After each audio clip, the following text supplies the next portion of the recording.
that for some question types now, 7 question types in particular in PTE academic, the trait of content is first scored by AI and then additionally scored by a human. For this question type is form, which is scored on a scale of 0 to 2. And then grammar, which is scored on a scale of 0 to 2 as well. The same for the other 2 traits, which are vocabulary and spelling. This gives us a fairly clear idea of what to expect in this question type.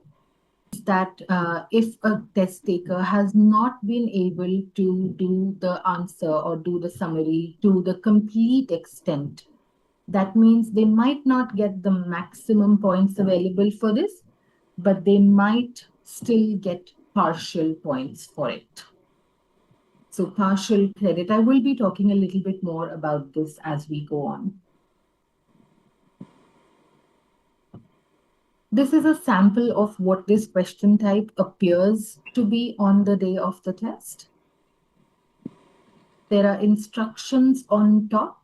As you can see, the instructions have everything that the test taker needs to know about this question type. So they will hear a short lecture, and then they are writing a short summary, as it mentions here, for a fellow student who was not present at the lecture. This is a very realistic situation. These are things that are quite frequent in real academic life. A lot of the questions, as you will notice through these webinars, they have very practical implications.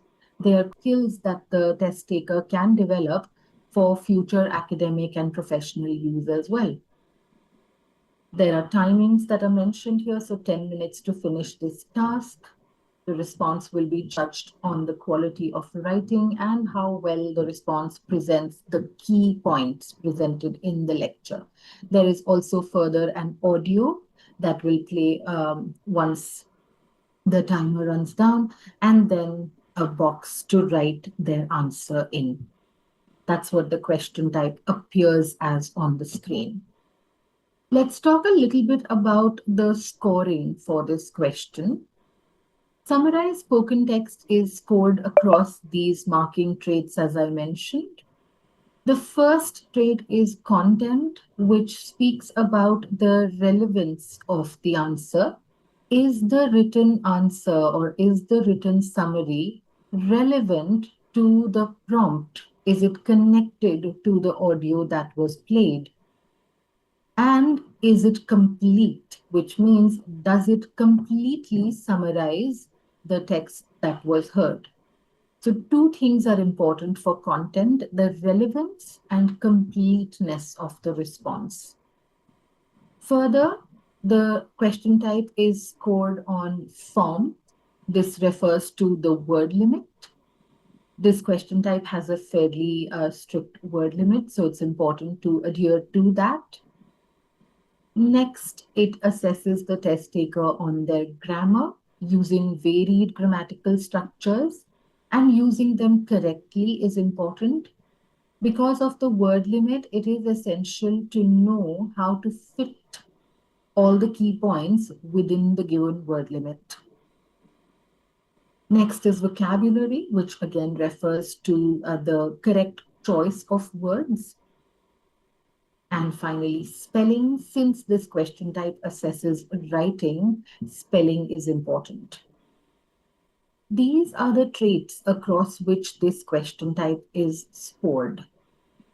I've mentioned briefly what content is related to, sorry. I'd like to hear from you as well at this point in the chat. Within content, so I've mentioned 2 things that it covers, which is the relevance of the answer and the completeness of the answer. What do you think within content is assessed in this question type? Sorry, remember, because this is where you will find a lot of useful, valuable information. The criteria then are consistent, whether the answers are first being marked by the AI system and then later marked by a person only for the trait of content. Get your students to practice and to hit their goals for scores. Let's talk a little bit about the scoring, particularly the traits and how the score guide explains these.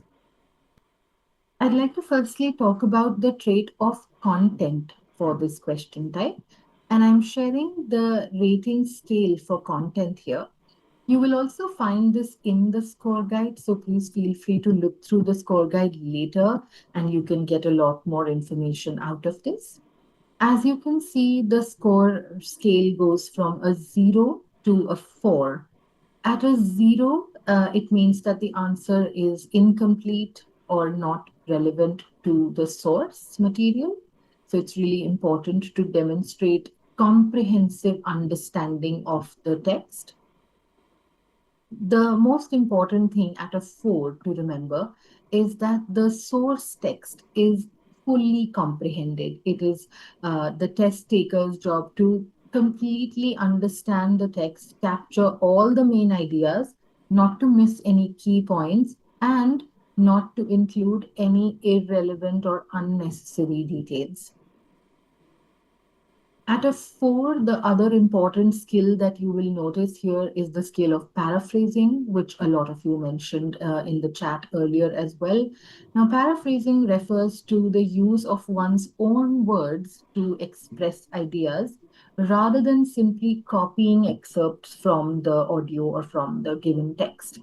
This means that the test taker should be able to show their own understanding and show how they would present this information in their own words. Next, at a 4, we see that all main ideas are correctly identified and synthesized. What that means is that the test taker should be able to capture all the main points and then synthesize them to a summarized version, which means that there should be coherence in the answer. It should be shorter because any summary has to be by definition shorter than the actual text. So again, it shouldn't have any extra details, no personal opinions. And then finally, the trait at the criteria at number 4 is that the summary flows smoothly, which refers to the use of varied connective devices so that the ideas are linked smoothly. The transition words are appropriate, the summary flows in a logical manner. It doesn't seem like they are disconnected points. The biggest difference that you will notice here in this scoring scale between the low and the high scores is how the understanding of the text works, right? So at a 0, that shows limited understanding or no understanding of the actual text. At a 4, it shows complete understanding and paraphrasing, right? So how the text has been presented in the test taker's own words. You will notice, however, between 0 to 4, the scale also has points for 1, 2, and 3, which means that there is partial credit possible for this question type. That means that if a test taker has not been able to do everything correctly for this question type, if the comprehension is not complete, but it's adequate, there is good comprehension, but it's not 100% complete. The paraphrasing has been done in some places, but it has not been done very well across the answer. They still might get some points for it. So you can read the rest of the table in the score guide. This is applicable to not just this question type, but all question types. So I would definitely strongly recommend looking through the score guide whenever you have questions about any question type and their scoring. Remember that the score guide is the basis for the marking traits, and the same is used by the AI and the human scorers. So we have the absolute most verified information here. So the 3 most important things to remember for content for this question type are firstly that the test taker's summary must capture all the main ideas from the source. There should be paraphrasing done effectively. And then finally, the summary should flow in a logical and clear manner. So, three things to focus on in terms of content. Let's take a look at the other traits that are used for this question type. Now, we spoke earlier briefly about these other traits. We are talking here about grammar. Firstly, grammar refers to the use of grammatical structures. You will see this goes on from a scale from 0 to 2. That means at a 2, the grammatical control is well done with only minor or occasional errors. Form refers to adherence to word limit. This question type has a strict word limit. So at a 2 for form, that would mean that the test taker has limited themselves to 50 to 70 words.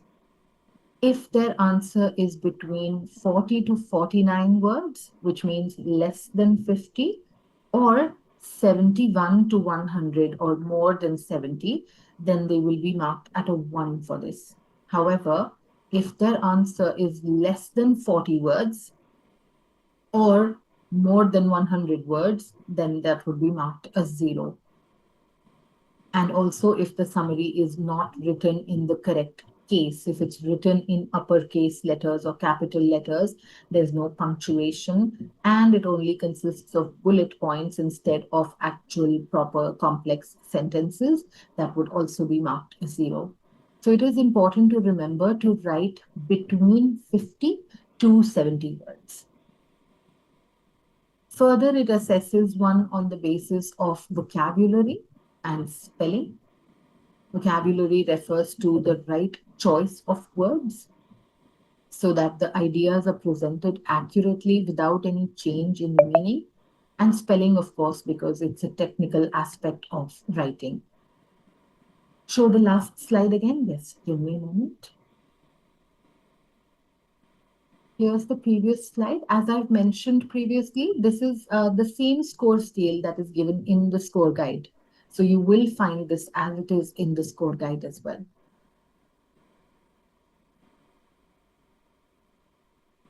You practice for this question type.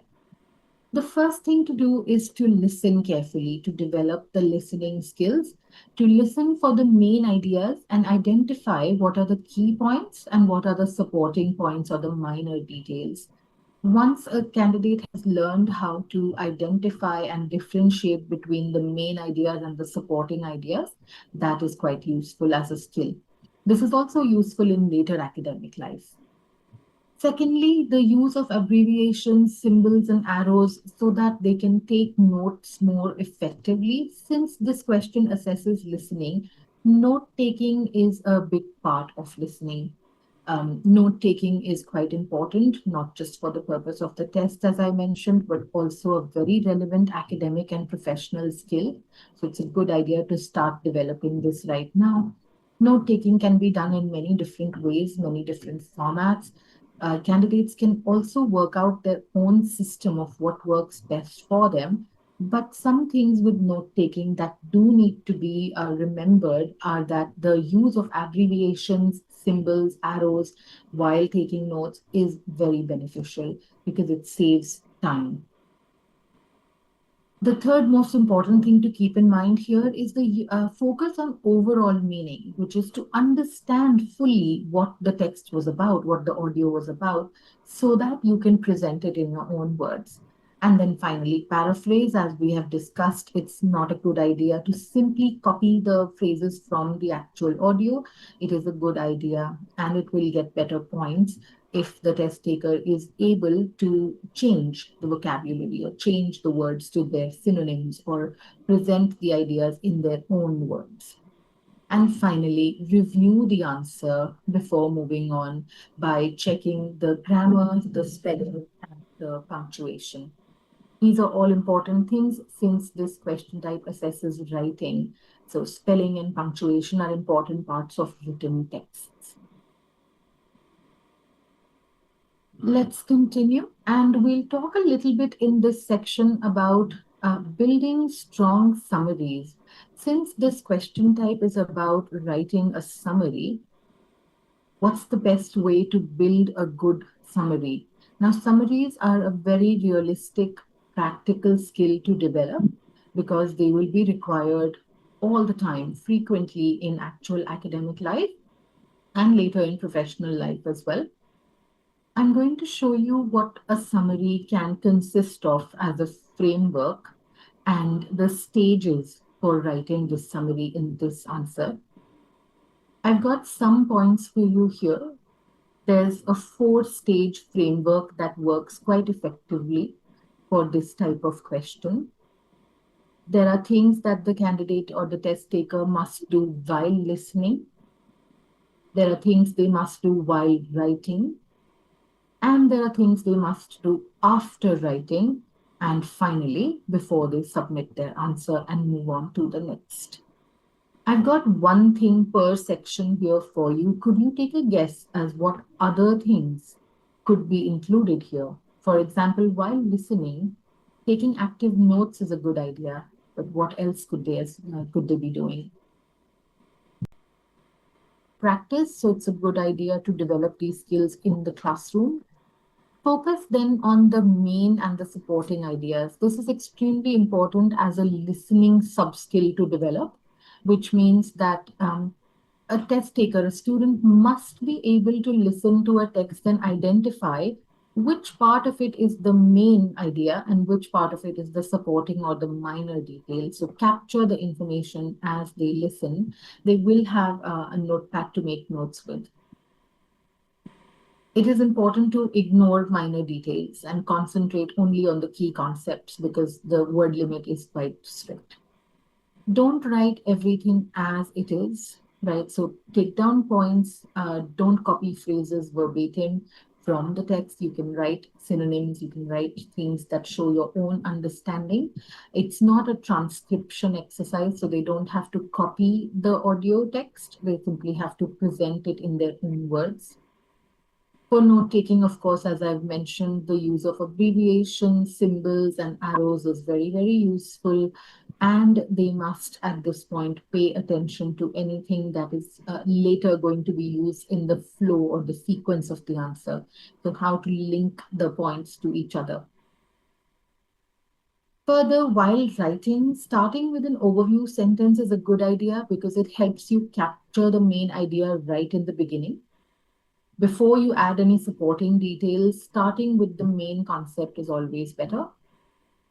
Then remember that the text is written to summarize it for someone who was not there. Imagine explaining the idea or the concept to someone who was not there to hear it in the first place. This is a common occurrence in life. If you have a friend who's not attended a certain session or a meeting and they ask you to summarize what you heard, it's not possible to cover every single thing as it is, right? So you would summarize the information, you would make it shorter, you would give them the highlights of it. Imagine doing the same for this question type. So very realistic situation. Using the appropriate grammatical structures, this is really important because you have to fit things within a word limit. So writing good sentences that fit information within that. It's also possible in this answer to use the cut, copy, paste buttons. So if they want to first write everything and then move things around, they wouldn't have to delete and retype things. They can simply copy and paste it in a different section just so they can move around their own answer. And there's a word counter, so use that to keep track of the word limit. After writing, it is really important to check if all the points from the notes have been covered in the summary, just to check if nothing has been left out. Check if the answers are relevant, if your points are accurate, you have put the main point at the main point and haven't accidentally exchanged it with a supporting point. Then check your answer for any grammatical errors, any punctuation errors, any spelling errors, because these are important and they are part of the marking criteria. Use a final minute to review everything, check the flow, read the summary again out loud to yourself, or just read it in your mind, just to see if it's making sense while you say, or if you're telling it to someone, does it make sense as a logical flow? Check if everything has been done correctly, check the word count one final time, and then submit. right? So this is a good framework to follow. This is a good four stage framework. So you can tell students, and in your classrooms, you can do the same. Work on listening skills before working on writing skills, then to develop these skills. Let's continue. I would like to remind if you have questions, what could be the other things that we can keep in mind? I've mentioned a few of these earlier. If you have some ideas, please share in the chat.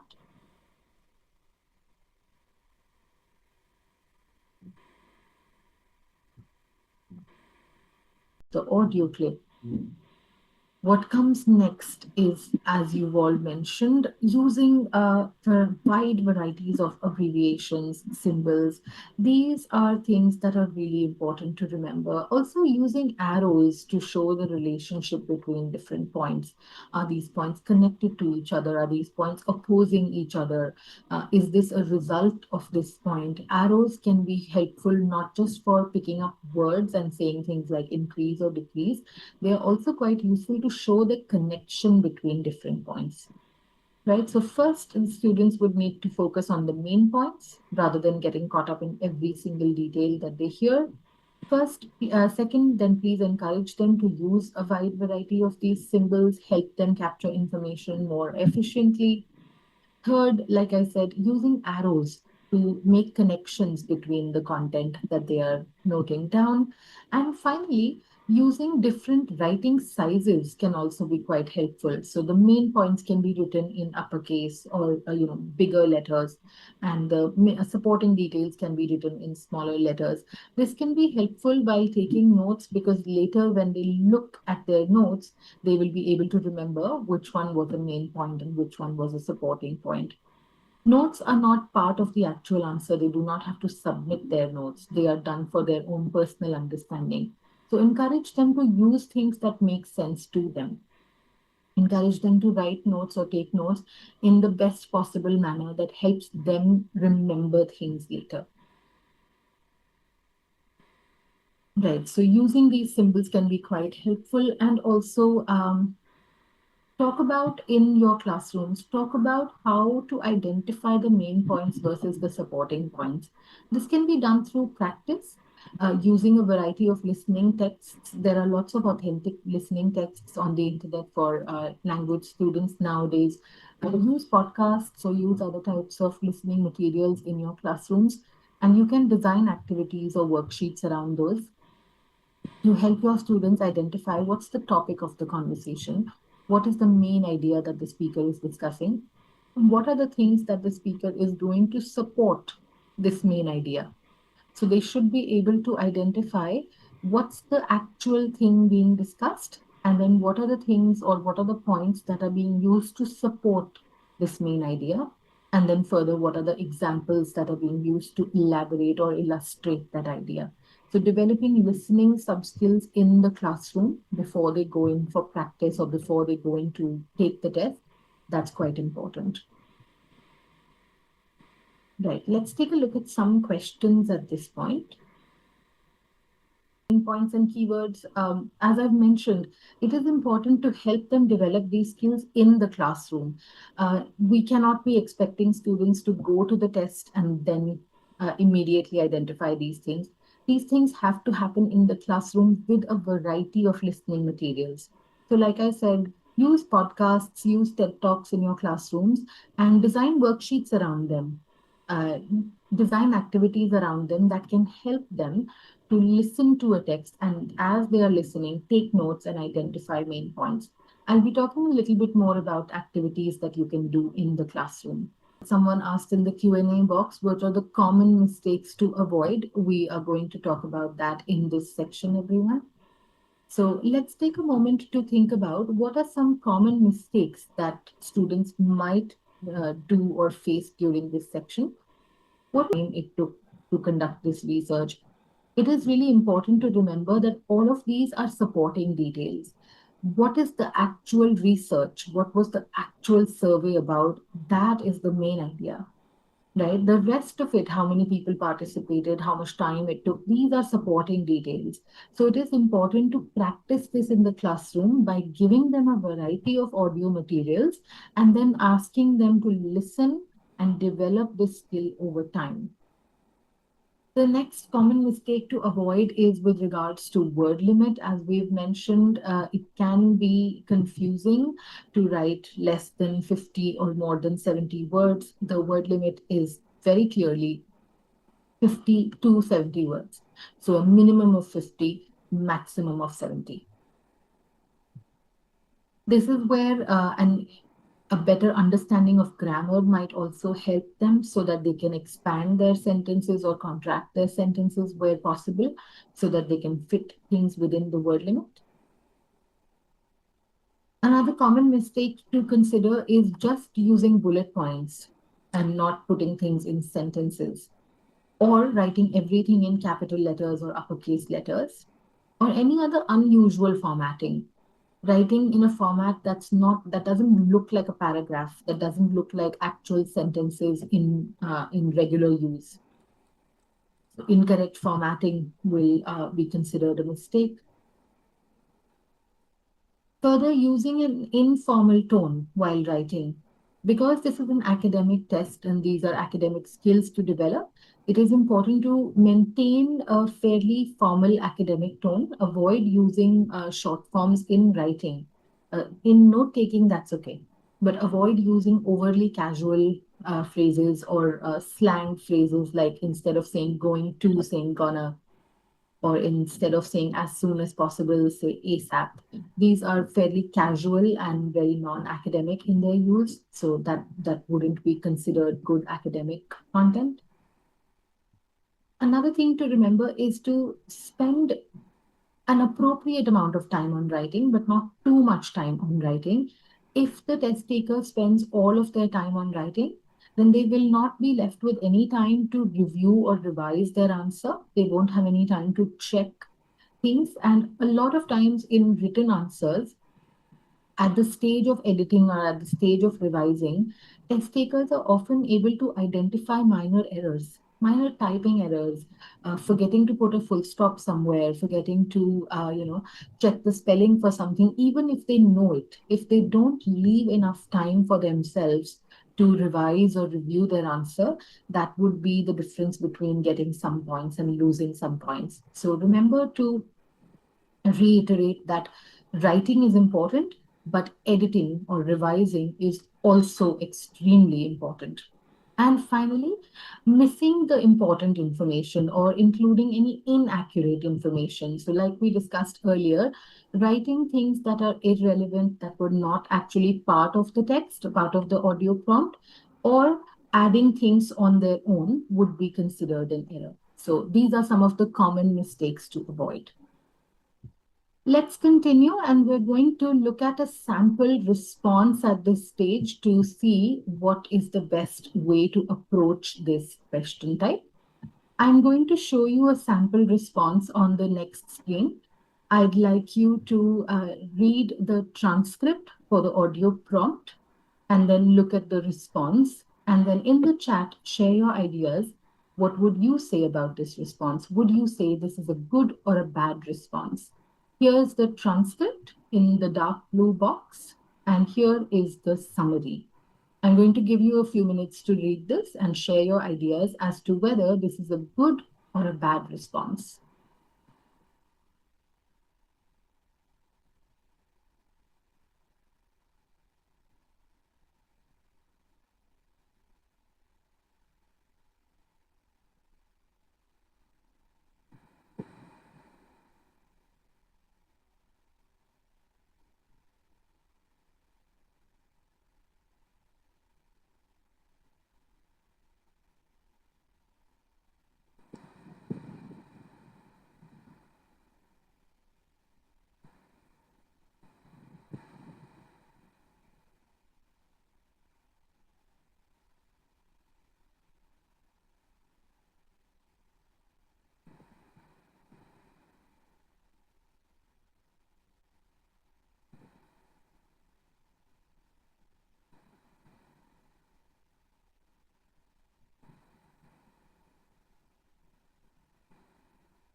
Good work, everyone. Lots of good ideas in the chat. Response B, the transcript is the same, but it is also here on the same page. Here's sample response B. Once again, I'll give you a few minutes to read.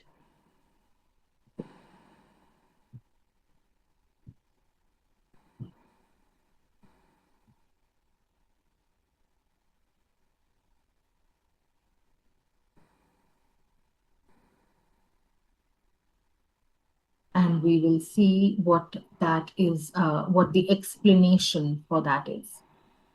Between the two responses that you've read, everyone, sample response A and B, which one would you say is a better response?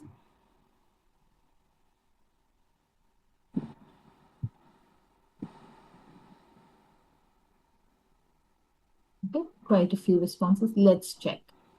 Let's take a look at the answer explanation. Now, sample response A is quite an excellent answer for content. Let's see why. This answer quite comprehensively summarizes the main points and it paraphrases effectively. The main points are identified clearly and then they are presented in a concise and an understandable way. Just for content, this is an excellent answer. Let's take a look at the answer explanation for sample response B.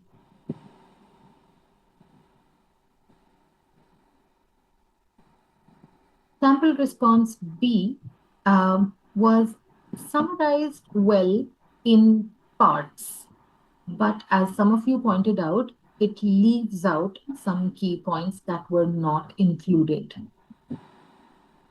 Here's an answer explanation. There's also an error in the response, and it mentions the numerals as we see from 1 to 9, whereas it should be 0 to 9. So there's an error in understanding and summarizing.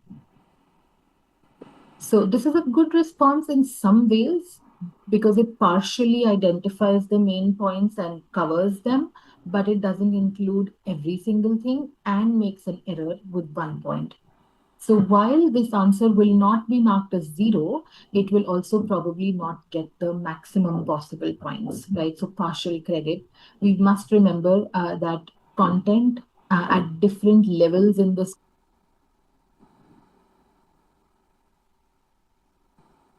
problem. Let's all now move on to classroom activities. In this section of the webinar, we are going to look at some classroom activities that are quite useful. And these are things that you can adapt according to the level of your learners. These are things that you can play around with or sort of see how to use with different levels of learners in your classrooms. A good practical activity that you can use. And these are designed to target specific areas. I'll be talking about the others as well. Oops, sorry. Yeah, we're here. So 3 practical activities that I would like to share today, and these you can start implementing them immediately in the classroom. The first activity that I'm talking about is called the note-taking relay. This one is particularly effective because it gets your students to work collaboratively. It gets them to work with each other. And note taking is often is often seen as an individual skill, but it can be done in a collaborative way as well. People can help each other through note taking as well. What you can do in this activity is play an audio clip twice, right? But here's the twist. The students are working in pairs and they are taking turns. One student is focused entirely on taking notes during the first listening. So you play the audio once and one person in the pair is only focused on taking notes during this time. The other partner is only listening. In the second round, when you play the audio, the first student is only listening and the second student is now building on the same notes. So student 1 gives their notes to student B and to student 2, and the second student now listens and makes notes, adding on top of the same notes. And what were the supporting details? So they learn how to identify that in a more independent manner. Often students, if they are having difficulty with this, they might simply ask teachers and say, okay, tell me what's the main point and what's the supporting point.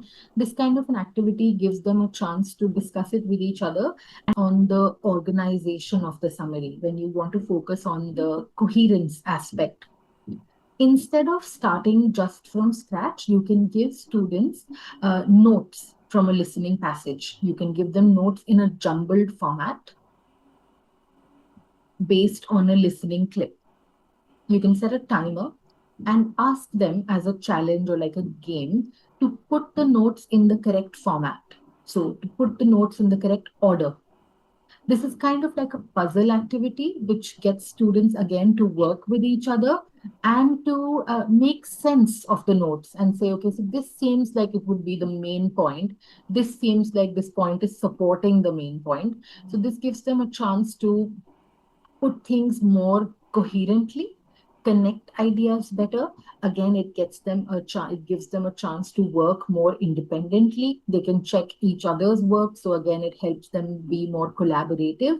And it also gives them a chance to see what good note taking can look like. So, and you can later play the original audio to check if they had everything correctly. So this can be done kind of like a game. So note-taking relay, as I've mentioned, this one is quite useful. Put people in pairs, play the audio clip twice. In the first round, one student takes notes, the other just listens. In the second audio listening, the first student just listens, the second one takes notes and adds to what the first person had already noted down. They compare their notes with each other. They see if they both have similar ideas or not. They discuss which one was the main point, what's the supporting point. That gets them a chance to take notes more effectively. You can also afterwards give the pairs a chance to walk around the class and talk to other pairs and see what other people did very well. Summary building block, as I said, you can give them notes, pre-written notes from any listening passage, but don't give them the notes in the correct order. Give it to them in a jumbled order. Put them in pairs and ask them to organize the notes into a logical sequence and then play the audio to check if they have done that well. This is kind of gamified, but it works really beautifully. And the third activity that I would like to share today is a listening ladder challenge. This one is more focused, as the name suggests, on improving listening skills and listening stamina. Now, listening is something that can be developed over time, but it does take some practice to develop listening. A lot of times, distraction is a factor in listening. People often start listening, but they lose focus. So, listening ladder challenge is a good activity to develop stamina and overall listening skills. Here, it kind of progressively increases the difficulty. You can start with a 1 minute audio clip and ask students to first write a 30-word summary. So 1 minute audio clip, 30-word summary. Then move on to a 2 minute clip, ask them to write a 45-word summary. Then progressively make it difficult, move on to a 3 minute audio clip, ask them to write a 60-word summary. Students can also self-assess in this activity. After every round, they can mark their confidence level from a 1 to 5, right? So how confident are they feeling? 1 being the lowest, 5 being the highest. This QR code that you might need later for these activities for the score guide. They will all be shared at the end as well.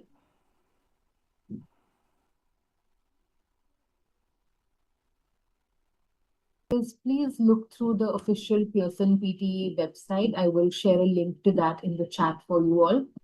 This is a good place to begin, and I've mentioned this in previous sessions as well.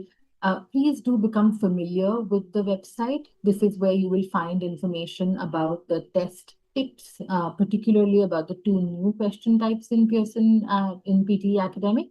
Then the updated score guide, which I've already linked in the chat for you all.